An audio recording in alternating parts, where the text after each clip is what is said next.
Hey there fam, welcome to another of my Pokemon theories. As many of you know, Pokemon evolution can be quite mysterious at times.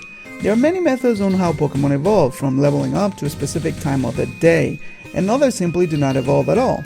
Today we're going to take a look at Mega Evolution and my theory on 64 original Megastones.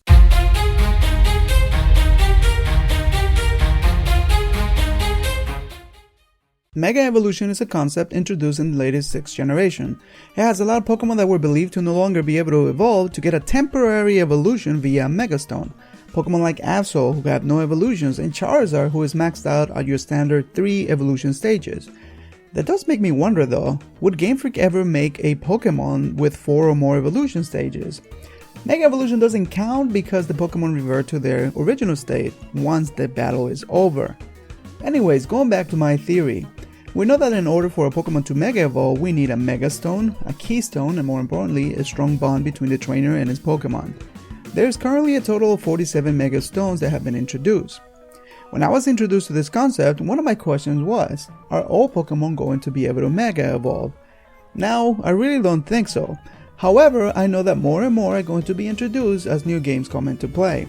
Remember how in my intro I said that there are only 64 original Megastones?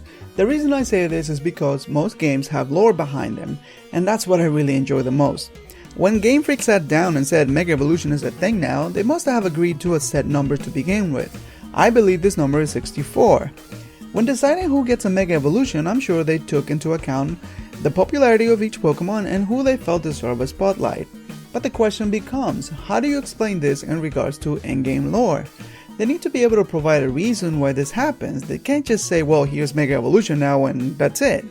They had given us a vague explanation, hints scattered throughout the latest games on how Mega Evolution began in the Pokemon world. Most of the lore points to the Great War that took place 3,000 years ago. It's believed that Mega Evolution was a result of the ultimate weapon being fired. Professor Sycamore states the following in regards to where Megastones came from, quote, "My theory is that they are special stones irradiated by the light, the energy of the legendary Pokemon Whitebelto/Xerneas, fired from the ultimate weapon 3,000 years ago." Meaning evolution stones that were already present in the game, such as a water stone, could in fact have turned into a Megastone due to the ultimate weapon. That is fine and all, but it doesn't explain why only certain Pokemon are able to Mega Evolve and others are simply not affected.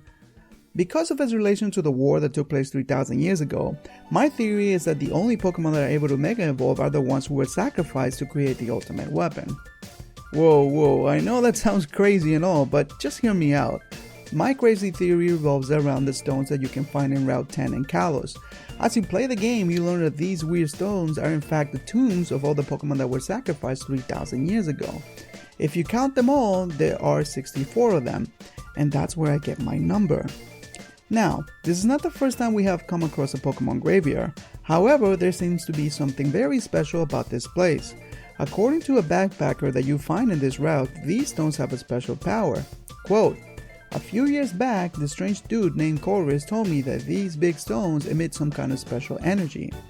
So, are Megastones infused with the power of each Pokemon that were sacrificed, allowing today's Pokemon to Mega Evolve? Or maybe Ovi has had too much coffee. I do like to believe that somewhere in the game's lore there is an explanation to all of this. There will always be exceptions to any rule. For instance, how Rayquaza is able to Mega Evolve without the use of a Megastone, or Mewtwo being a more recent Pokemon that could have not taken part of the war and is able to Mega Evolve. But hey, that's why it's just a theory, right? A Pokemon theory. Thanks MadPat for not with me. Well guys, I hope that you enjoyed this quick little video, and before you go I wanted to ask you for a big favor. If you want to watch more of little me over here, I just released a video called The Worst Pokemon Game, and it's on Team Eclipse channel, so it would be awesome for you guys to go check it out and support the community channel by subscribing.